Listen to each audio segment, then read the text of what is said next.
When most people think about German prisoners of war during World War II, they imagine harsh camps, shortages, hunger, and desperation. But for tens of thousands of German soldiers who were captured by the United States, the reality would become shockingly different. What they experienced in American POW camps was so unexpected, so opposite of what they thought wartime captivity would be, that many of them gained more than 50 pounds by the time they were released. And some would later admit that they had their best meals of the entire war not in Germany, not on the front lines, but in captivity under the American flag. To understand how such an extraordinary situation developed, we have to go back. Before the prisoners arrived, before the camps were built, before the United States even entered the war. At the start of World War II, no one, not the Americans nor the Germans, imagined a future where hundreds of thousands of German troops would be living inside the United States. The war was raging in Europe, and the US was still officially neutral. But behind the scenes, America's massive farms, factories, and food supplies were already becoming the backbone of what would soon be the world's most powerful wartime economy. Across the Atlantic, Germany was marching across Europe with stunning speed. From Poland to France, German victories came one after another, giving German soldiers enormous confidence. But the German home front was already beginning to experience strain. Food rationing started early in the war. Agriculture struggled, and millions of workers had been pulled into military service. The Reich hoped that conquered territories would feed the German population, but occupation, transport problems, and Allied naval blockades made this nearly impossible.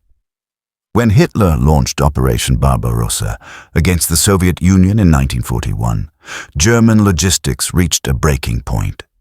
Millions of troops needed to be supplied across thousands of miles of terrain, and the German military could not keep up.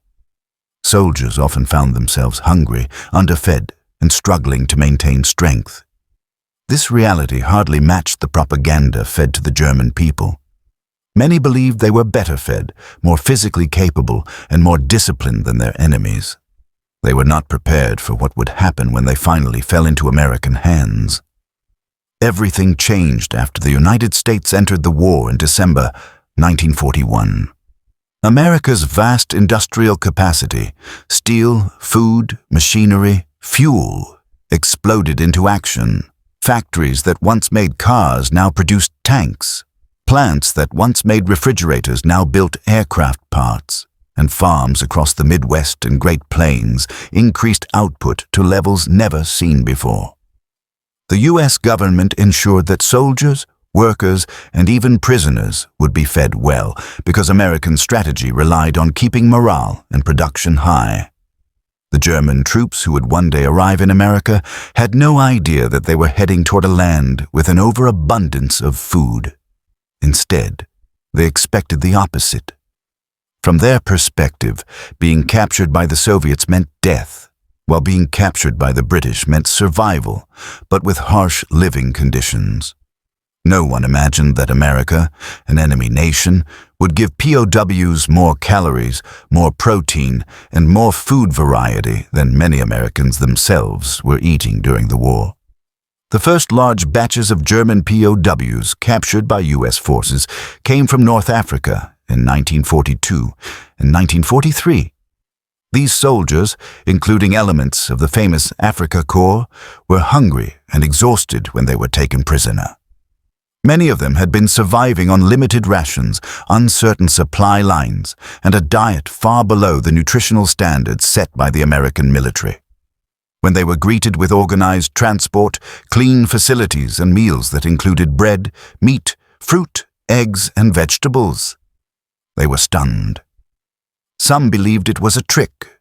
Others thought they were being fattened up for propaganda purposes. But they soon discovered the truth. American POW policy was intentionally generous. This policy came directly from President Franklin D. Roosevelt and the War Department, which insisted that German prisoners must be treated according to the Geneva Convention. But America went far beyond the minimum requirements, not out of kindness, but out of strategy.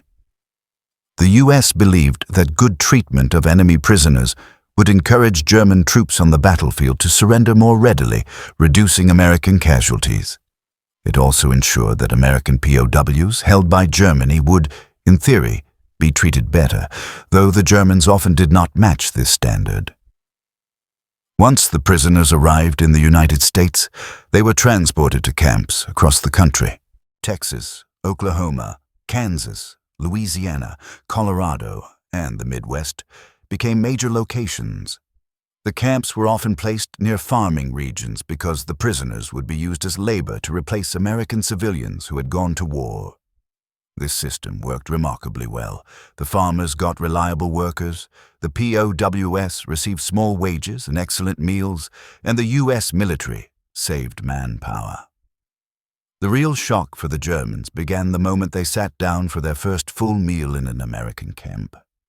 Many could not believe what they saw: large portions, fresh ingredients, vegetables, fruit, butter, jam, bread, meat, and milk. German soldiers joked among themselves that they were being fed like generals. One POW later wrote that he gained so much weight that when he returned home after the war, his own mother barely recognized him. American camp menus were often similar to what American soldiers themselves ate. Eggs for breakfast, potatoes, stew, chicken, beef, beans, salads, bread, and desserts such as pudding or cake. For Germans who had grown accustomed to wartime shortages, this was shocking. Meat had been rationed in Germany long before the United States entered the war. Butter was scarce. Fresh fruit was limited. Even bread rations became smaller as the war dragged on. In America, these same soldiers began eating at levels they had not experienced since childhood. Many POWs were required to work in agriculture, sawmills, canning factories, and other industries. The work was not easy, but the nutritional intake far exceeded what they had been receiving as soldiers. With consistent meals and no frontline stress, their bodies quickly recovered. They gained muscle, they gained fat, and soon German POW camps in America became known for something unthinkable: weight gain. By 1944, reports showed that some POWs had gained between 30 and 60 pounds. On average, most gained at least 15 to 30. A surprising number gained more than 50 pounds. And it wasn't just the food. They had regular medical care, clean water, proper clothing, and relative safety. German soldiers wrote letters home describing conditions their families could not believe. These letters were monitored but allowed as long as they did not contain sensitive information. As news spread among German troops, surrendering to Americans became far more appealing. Meanwhile, as these POWs lived comfortably in the United States, Germany itself was collapsing. Cities were being bombed. Food was running out. Civilians were struggling. The contrast became extreme. Some German prisoners even asked to remain in the United States after the war, rather than return to a defeated homeland. And many did exactly that eventually, because American law allowed them to immigrate later if they wished. But beyond the food itself, what shocked German POWs most was the dignity and respect they received. American guards were often friendly. Many camp commanders encouraged educational programs, music, recreation, and even sports competitions. Prisoners could join orchestras, take academic classes, or work additional hours for extra pay. These privileges were astonishing to men who had grown up under Nazi propaganda that portrayed Americans as corrupt, weak, or immoral. The longer they stayed, the more they understood the true power behind the United States, an industrial machine fueled by democracy, immigration, and massive production. German POWs watched endless trains carrying tanks, trucks, aircraft parts, and supplies across the country. They saw factories running non-stop, farms overflowing with crops, and civilian life continuing relatively undisturbed by war. Many prisoners later said that nothing had prepared them for America's scale. Not even the German High Command had understood how vast American industrial might truly was. By the time 1945 arrived, every German soldier held in America had experienced better nutrition than they ever received in the Wehrmacht. They were healthier, heavier, and far more aware of the reality outside Nazi propaganda.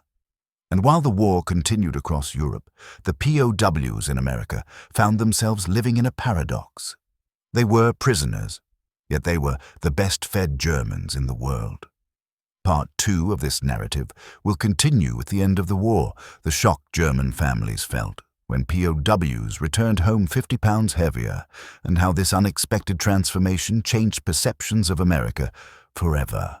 As the final phase of the war came to an end, the transportation of German POWs back to Europe marked a dramatic shift in their emotional and physical realities.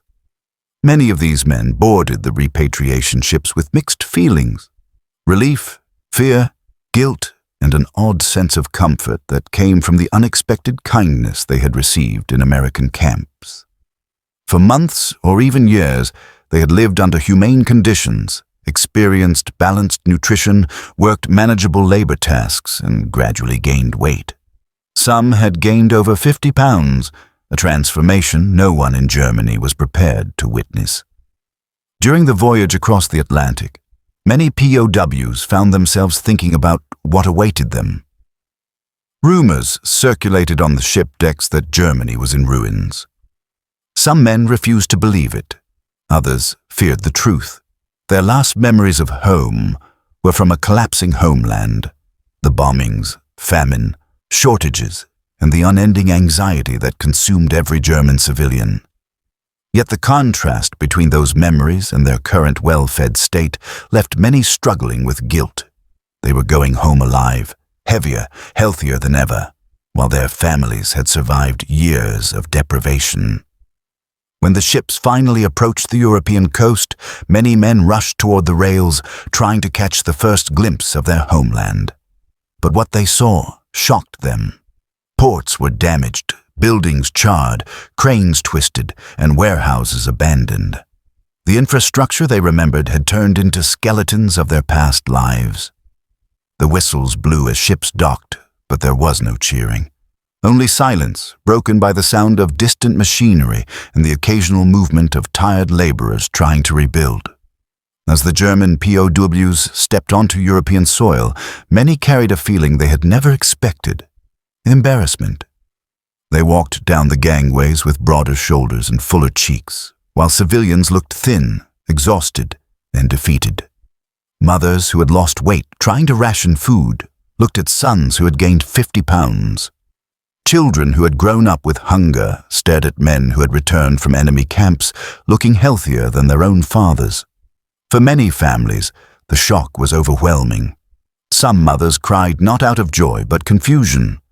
How could their sons have lived better in the hands of a foreign power than they had under their own government? Stories spread quickly across towns and villages. People whispered that American camps must have been resorts. They imagined celebrations, comfortable beds, and feasts. But the truth was much simpler. The United States had followed the Geneva Convention, provided adequate meals, and allowed physical work that kept the POWs active and strong. Some returning soldiers struggled with guilt as they entered their old homes. In towns where houses were bombed out, where windows were shattered, and where neighbors had vanished or starved, the returning men felt out of place. Their uniforms no longer fit, buttons strained, belts couldn't tighten enough. Some joked about it, trying to hide their embarrassment, but the laughter often faded as they faced the harsh reality of post-war Germany. Many POWs described their experiences in America reluctantly. Whenever they spoke of the food, they downplayed it. They avoided mentioning meat served multiple times a week, fresh bread, coffee, and balanced nutrition, items that had become luxuries at home. The contrast was so extreme that some families refused to believe them. How could the enemy have fed them better than their own government had fed its people? In some towns, resentment even emerged. Civilians who had suffered years of rationing and hunger could not understand how returning POWs looked healthier than those who had stayed behind. But as time passed and more men returned, the truth settled in. The Americans had treated them far better than Nazi propaganda had ever claimed possible. The stories spread so widely that they began shaping post-war public opinion. Many Germans started questioning the government they had once followed. They asked how they had been misled into believing that the Allies would torture them, kill them, or starve them. Instead, the POWs returned with stories of fairness, respect, and humanity. It was a subtle but powerful influence that would later play a role in shaping the West German alignment during the Cold War. Some POWs described how American guards treated them as individuals rather than enemies, how they were allowed to celebrate holidays, how they received medical attention, how they worked in farms, factories, and fields with dignity. These accounts spread across devastated villages and cities like sparks of hope. For the first time in years, Germans heard stories of kindness in a world that had been filled with fear and brutality. But returning home overweight was not always a positive experience. Many POWs struggled emotionally. They felt they had survived too comfortably compared to those who endured the collapse of Germany. Some dealt with silent shame. Others avoided taking second helpings at home. Some even began rationing themselves voluntarily, hoping to match the suffering of their families. In some cases, the weight gain became a symbol of rebuilding. Families joked that at least someone in the house was strong enough to help lift debris and repair homes. Neighbors whispered that the heavier POWs had come back with American strength, ready to help restart life. Over time, the shock wore off, and the returning prisoners became bridges between Germany and the United States. Their stories countered decades of fear-driven propaganda. They shared their experiences with honesty, and through their words, many Germans realized that their perception of the outside world had been shaped by manipulation. In the following years, historians documented these accounts in detail. They found that the average German POW in the United States gained between 10 to 50 pounds. Some gained even more. Nutritional records from camps revealed that the diets were carefully structured, high in calories, balanced in protein, carbohydrates, and fat. These were meals Germany had been unable to provide to its own people during the final years of the war. As these stories spread, they played a quiet but influential role in reshaping Germany's identity after World War II. Returning POWs carried with them not just the physical weight they had gained, but the emotional weight of seeing their homeland destroyed. They became living proof that humanity could exist even between enemies. And in the decades that followed, the memories of their time in American camps remained a powerful reminder of how compassion, even during war, can leave a lasting impact. Their return marked an end and a beginning, a bridge between the horrors of war and the hope of rebuilding. And as they stood among the ruins of post-war Germany, heavier in body but heavier still in heart, they carried with them a story that would redefine how Germans remembered the war, how they viewed the United States, and how they understood the meaning of survival itself.